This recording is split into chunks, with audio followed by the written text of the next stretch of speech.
Hello guys, நேற்று Australia 67 விக்கெட்டோட தங்களோட நாளை முடிச்சு கொண்டு போனாலும், இன்றைக்கு வந்தோடனே வேகமாக விக்கெட் விழுந்தாலும், ஸ்டாக் மட்டும் கொஞ்சம் சமாளித்து விளையாடி ஆஸ்திரேலியா அணியை ஒரு 100 ரன்னை கடக்கிறதுக்கு உதவி செஞ்சார். இது இப்படி இருக்க பும்ராக்கு பயந்து ஆஸ்திரேலியா டீம் வந்து இந்த பிச்சை பேட்டிங் பிச்சா ராவோட ராவா மாற்றி போடுதுண்டு புரளிகளை கிளப்பி விட்றாங்க. அது உண்மை இல்லை. உண்மையிலேயே ராவோட ராவான்னு மாற்ற இயலாது. அது பிச்சின் தன்மை அப்படியா இருக்கலாம். அது போக இந்தியன் பிளேயர்ஸ் இப்போ நல்லாவும் விளையாடுறாங்க. அதான் உண்மை.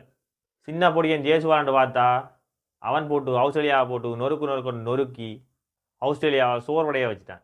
இது இப்படி இருக்க எனக்காட அலாப்பி அவுட் கொடுக்குறீங்கன்னு சொன்ன ராகுல் ரன் அடித்தாலும் பரவாயில்ல, படுத்து கிடந்து 50 ரன்னை தாண்டிட்டான். இதில் முக்கியமாக போன இன்னிங்ஸில் இந்தியா 150 ரன் தானே அடித்தது. இந்த இன்னிங்ஸ்லையும் ஒரு 150-200 ரன் தான் அடிக்கும் 2 இந்திய ரசிகர்கள் கூட எதிர்பார்த்தவை.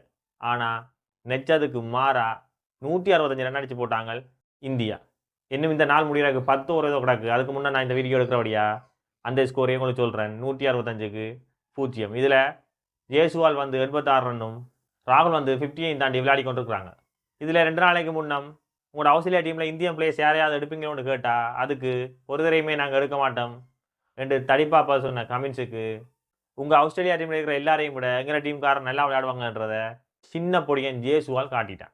இதிலேருந்து ஒன்றே மட்டும் விளங்குது, எண்ணத்திலையும் ஆடலாம், ஆணவத்தில் ஆடக்கூடாதுன்றது ஆஸ்திரேலியா டீமுக்கு ஓரளவுக்கு விளங்கியிருக்கும்.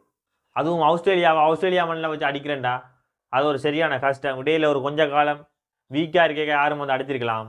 இப்போ நாங்கள் திரும்ப பலமாயிட்டோம். எங்களை இனி ஆஸ்திரேலியா மண்ணில் வச்சு யாருமே அடிக்கலான்னு நினச்ச ஆஸ்திரேலியா டீமுக்கு அடி விழுறது பெரிய விஷயம் இல்லை, பக்கத்தில் தான் இருக்குன்றத இந்தியா டீம் வந்து காட்டிக்கிட்டு. எங்களோட 3 பாஸ் பவுலரும் எந்த நாட்டிலேயும் நல்லா பந்து போடுவாங்க. அதுவும் ஆஸ்திரேலியாவிலேண்டா வேறு லெவலாக போடுவாங்க. ஒன்டேலையும் அவங்களான், டெஸ்ட் மேட்ச்லேயும் அவங்களான், T20லையும் அவங்களான். இந்த 3 ஃபாஸ்ட் பவுலரையும் விட்டால் இந்த உலகத்தில் ஃபாஸ்ட் பவுலரே இல்லை. இது ஒரு ஃபாஸ்ட் பவுலிங் கூட்டணி, எந்த டீமையும் அச்சுறுத்துகிற ஒரு கூட்டணி. 2-3 பேரை காயப்படுத்துவோம்ன்ற அளவுக்கு போன ஆஸ்திரேலியா டீமின் எண்ணங்கள் எல்லாம் ஒரு சின்ன பொடியன் ஜேசுவரால் தவிடு பொடி ஆயிடுச்சு. தவிடு பொடி ஆயிட்டுன்னு சொல்கிறதுக்கு பதிலாக தவிடு பொடி ஆக்கிட்டான்னு தான் சொல்லணும். இந்தியா பிச்சிலேயே ஒழுங்காக விளையாடலாம்ன்ற ராகுல் ஆஸ்திரேலியா பிச்சில் வந்து விளையாடுறான்டா. அது காரணம் அவன் ஓர்மம். ஆஸ்திரேலியா டீமை எப்படியாவது அடிக்கணும்ன்ற ஒரு வெறி. உண்மைதான், ஆஸ்திரேலியாவுக்கு கொடுக்கத்தான் வேணும். காலகாலமாக இவையிலே கிரிக்கெட் ஆடக்கூடாது, வேறு ஒரு நல்ல டீம்கள் வரணும். ஆனால் இந்தியாவும் கொஞ்சம் தடிப்பு பிடிச்ச டீம் தான். இருந்தாலும் பரவாயில்லை, மாறி மாறி யாராவது வெல்லணும்ன்றது இயற்கையிட நியதி. இது இப்படி இருக்க கொஞ்சம் பெட்டிங் சாதமாக பிச் மாறி இருக்கு. இருந்தாலும் இவையில் ஒரு 450-500 ரன் அடித்து அதுக்குள்ளே ஓல் அவுட் ஆகிட்டனவன்டா ஆஸ்திரேலியா டீம் வந்து தங்களாலையும் பெட்டிங் செய்ய முடியும், இந்த மேட்சை ரோவாக்க முடியும் என்று காட்டுறதுக்கான வாய்ப்பு இருக்குது. இருந்தாலும் அது அவ்வளவு சுலபம் இல்லை. ஆனால் அதுக்கான முயற்சியை ஆஸ்திரேலியா டீம் கட்டாயம் எடுக்கும். ஏனெண்டா போன இன்னிங்ஸ் வேலை கவுப்பட்ட ஸ்மித் கொஞ்சம் ஃபோமுக்கு வந்தாலும் சரி, இல்லையண்டா போன இன்னிங்ஸே பந்த திண்ட லவிச்சன் 52 போலோ 55 போலில் 2 ரன் அடித்த லவிச்சன் இந்த இன்னிங்ஸும் பந்துகளை தடுத்து நிறுத்துறதுக்கான முயற்சியை தான் எடுப்பான். போன இன்னிங்ஸ் அப்படி விளையாடலையே தடுத்து நிறுத்தின லவிச்சன் இந்த இன்னிங்ஸில் கட்டாயம் நிப்பாட்டுவான்.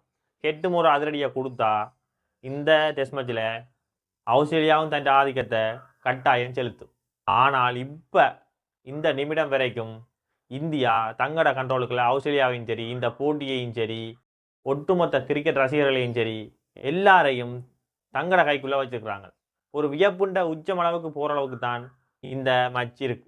அந்தளவுக்கு ஒரு அற்புதமான பேட்டிங்கையும் அற்புதமான ஒரு போலிங்கையும் இந்தியா வெளிக்காட்டுது. இது இப்படி இருக்க நீங்கள் எத்தனை ஃபாஸ்ட் பவுலர் வேணாலும் வச்சுருங்கோ, ஆனால் எங்கள்கிட்ட இருக்கிறது ஒரே ஒரு ஃபாஸ்ட் பவுலர், அவனும் பும்ரா. தனியை உங்கள் எல்லாரையும் பயப்படுத்துவான் என்று சொல்கிற அளவுக்கு அவன் தனியை தான் தான் கேப்டன், தான் தான் எல்லாம் முடிவும், தான் தான் பந்தும் போடணும், தான் தான் விக்கெட்டும் எடுக்கணும் என்று விளங்கி கஷ்டப்பட்டு விளையாடுறான். ஆஸ்திரேலியாவில் இருக்கிற எந்த ஒரு ஃபாஸ்ட் பவுலரும் கூட அப்படியான ஒரு பந்து போட்டிருக்க மாட்டாங்க. அந்த இடத்துக்கு அவன் பந்து போடுறான். கசப்பாக இருந்தாலும் இதுதான் உண்மை. இப்போ இருக்கிறதுலையே உலகத்தரம் வாய்ந்த போலர்ண்டா அது பும்ரா தான். நேற்று மெலிங்கா கூட இதை பற்றி ஒரு ட்வீட் பண்ணியிருந்தேன், பும்ரா இஸ் த பெஸ்ட். உண்மையிலேயே இப்போ இருக்கிற ஃபாஸ்ட் பவுலரில் பும்ரா தான் பெஸ்ட். அதில் எந்த ஒரு மாற்றமும் இல்லை. வெளிநாட்டு தொடரில் போய் இந்தியா வெல்லுதுண்டா அதுக்கு ஒரு ஃபாஸ்ட் பவுலர் இருக்கிறாருண்டா, அதுக்கு காரணம் பும்ரா தான். அதில் எந்த வித மாற்றமும் இல்லை. இது இப்படி இருக்க இன்றைக்கு கோலிக்கு பெட்டிங் கிடைக்குதோ இல்லையோ தெரியல. ஒருவேளை நாளைக்கு பெட்டிங் கிடைச்சா கோலியும் கொஞ்சம் ஃபேமுக்கு வரணும். அதுதான் இந்தியா டீமுக்கு ஆரோக்கியமாக இருக்குமன்றதில் ஐயம் இல்லை.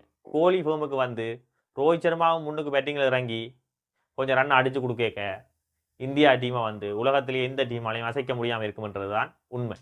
ஆனால் இந்தியா டீம் வந்து எந்த நேரத்திலையும் சொதப்பக்கூடிய ஒரு டீம். எப்போ வேண்டாலும் சொதப்பலாம். அதையும் நாங்கள் பொறுத்திருந்து தான் பார்க்கணும். எது எப்படியோ நாளையா நாள் மேட்ச் முடிய நிலைமை எப்படி மாறுதுன்றதை நான் வந்து வீடியோவில் சொல்கிறேன். அது வரைக்கும் நன்றி, வணக்கம். சப்ஸ்கிரைப் பண்ணுங்க, பெல் பட்டனை அமர்த்தி விடுங்க.